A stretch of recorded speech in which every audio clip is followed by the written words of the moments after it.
Click the link in the description below to receive our free Building Mental Muscle newsletter, and for a limited time, get these 10 classic best-selling Law of Attraction books for free. We hope you enjoy this presentation. If so, please click the like button and click the subscribe button below to receive notification when we release new recordings. Richard Hargraves presents Eternal States by Neville Goddard. First published, 1968. This audio edition recorded 2023. Digitally narrated using the voice of Jeff Masters for buildingmentalmuscle.com. Copyright 2023 Iron Power Publishing. All rights reserved. Eternal States by Neville Goddard. Sit quietly and ask yourself who you are, where you are, and what you are. Your answers will reveal your state of consciousness, your body of belief. Paul said, "We do not look to the outer things, but to the things unseen, for the outer things are transient, but the unseen things are eternal." Your beliefs, seen by the mystic, are personified. They form a state which completely controls your behavior. Any modification within your body of belief will result in a change in your outer world. Blake tells us, eternity exists in all things, in eternity independent of creation, which was an act of mercy.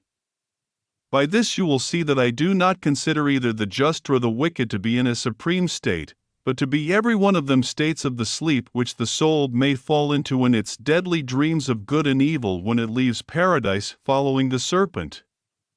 Now, Blake uses the word mercy only as one who sees that states are eternal, that in God's mercy He created all things, not just a few, so that any situation which can be conceived already exists in eternity. When Blake said, eternity exists in all things, in eternity independent of creation, which was an act of mercy, he meant that everything you see is dead, a part of the eternal structure of the universe. You are its operant power. When you enter a scene, it becomes animated. Then you become lost in your own animation and think it is independent of your perception. Looking at it, you cannot believe you are causing the animation, but you are. You and I are living souls, buried in a world of death. We are destined to be life-giving spirits through an act of mercy, but until that time we animate what we perceive. Questioning self, Blake asks, "O miserable man that I am, who will deliver me from this body of death?" May I tell you, no earthly power can do it, only God. Peter tells us, "Blessed be the God and Father of the Lord Jesus Christ. By His great mercy we have been born anew to a living hope through the resurrection of Jesus Christ from the dead." This is true, for only by God's act of great mercy can we be born anew. Now buried in a world of eternal death, you are animating dead forms, believing they are independent of your perception of them. This you will continue to do until God's great mercy awakens Jesus Christ within you. If Christ was not buried in you, He could not awaken in you, and if He is not in you, He could not emerge from you. Therefore, like Paul, you carry in your body the death of Jesus. It is the tomb in which He is buried. His awakening delivers you from a body of death, but until that time you must live in, and adjust to, the dead body you wear. Now, until you are born from above, you operate the power which gives life to this world. For the world is a dream filled with dead scenery, while you are Proteus. As you enter the scene, you cause the parts to be made alive. Not knowing this, you think there are others, and fight the shadows of your own being. All things exist in the human imagination, and all phenomena are solely produced by imagining. Where there is no imagining, everything vanishes. If lack is now in your world, and you cease to be aware of it by imagining plenty, lack disappears. Therefore, any modification in your body of belief will cause a change in your life. Now embedded in death, we resurrect into life by the act of mercy. Scripture calls this transformation Jesus Christ, for it is He who is buried in us, and when He awakens and rises, we are born from above, thereby setting us free from this body of death. Until that moment in time, you can enter a state, partake of it, and move on to another. This is how it is done. Although I am living here in Los Angeles, I desire to be in New York City. While lying on my bed tonight, I close my physical eyes to the room surrounding me and assume I am in New York City. Then I ask myself these questions. If I were now in New York City, what would I see? Would I think of Los Angeles as 3,000 miles to the west of me? Where are my friends and loved ones? How are my finances now that I am here? Then I would answer these questions carefully and fall asleep in New York City. Now, an assumption is an act of faith, and without faith it is impossible to please God.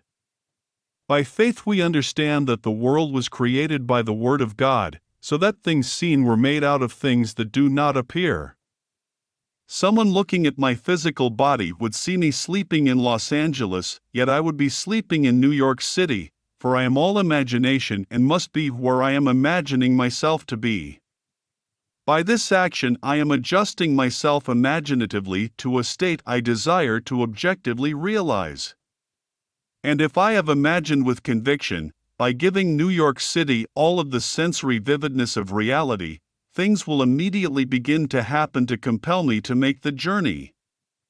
I do not imagine lightly anymore, because I now know every imaginal act will come to pass.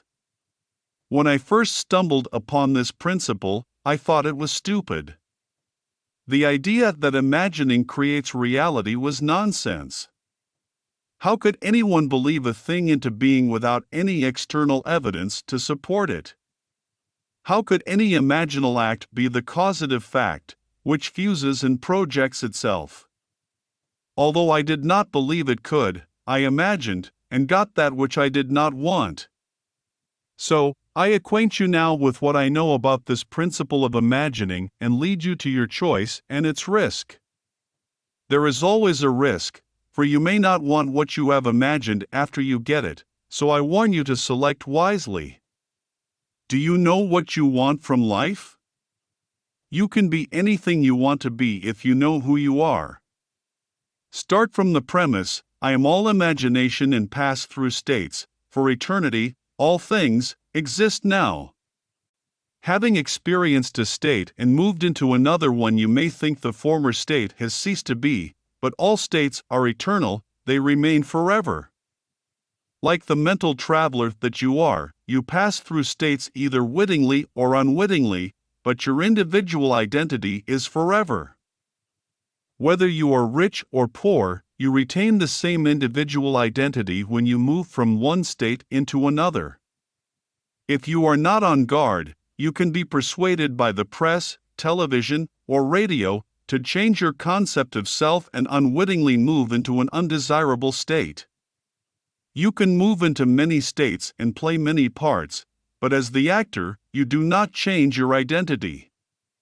When you are rich, you are the same actor as when you are poor. These are only different parts you are playing.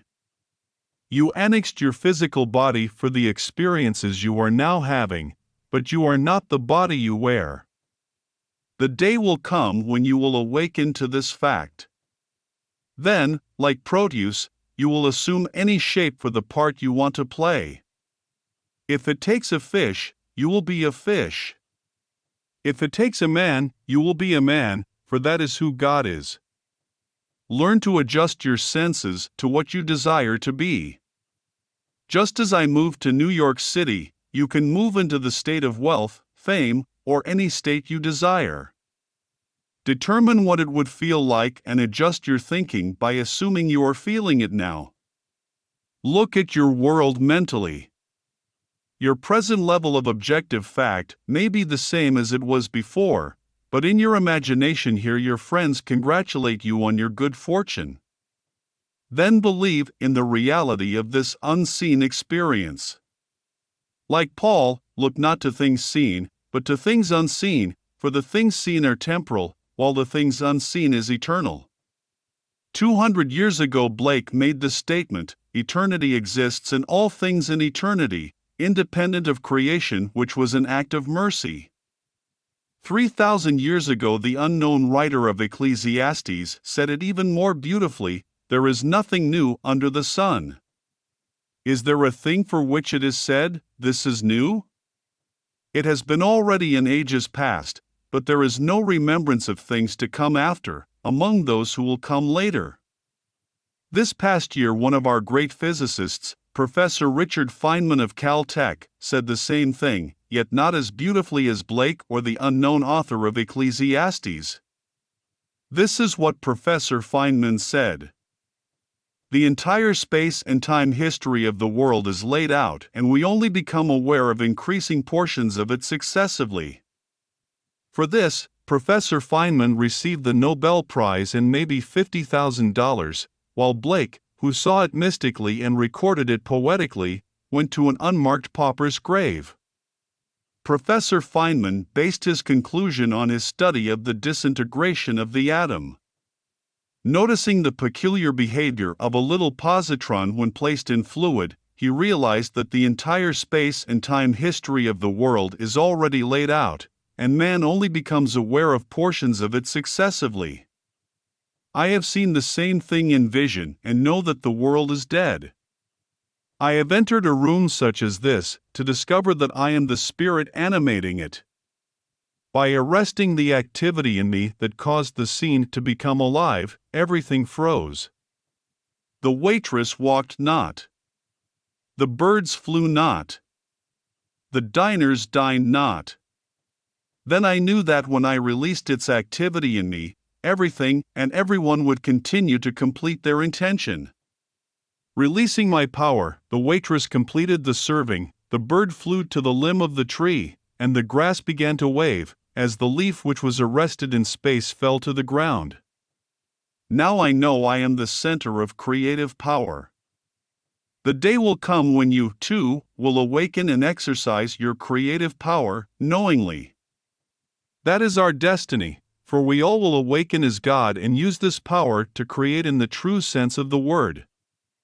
Try to remember that there is no limit to God's creative power, or your power of belief. Persuade yourself that things are as you desire them to be. Fall asleep in that assumption, as that is your act of faith. Tomorrow the world will begin to change, to make room for the garment of your assumption. If it takes one person or 10,000 to aid the birth of your assumption, they will come. You will not need their consent or permission, because the world is dead, and what would be the purpose in asking dead people to help you? Simply know what you want, animate the scene, and those playing their parts will begin to move towards the fulfillment of your desire. Try it before you pass judgment upon it.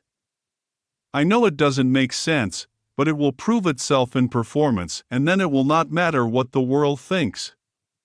If there is evidence for a thing, does it really matter what someone else thinks about it? I encourage you to try it, for if you do you will not fail. Now let us go into the silence. End of lecture. If you enjoyed listening to this recording, please click the like button and click the subscribe button below to receive notification when we release new recordings. Click the link in the description below to receive our free Building Mental Muscle newsletter, and for a limited time get these 10 classic best-selling Law of Attraction books for free.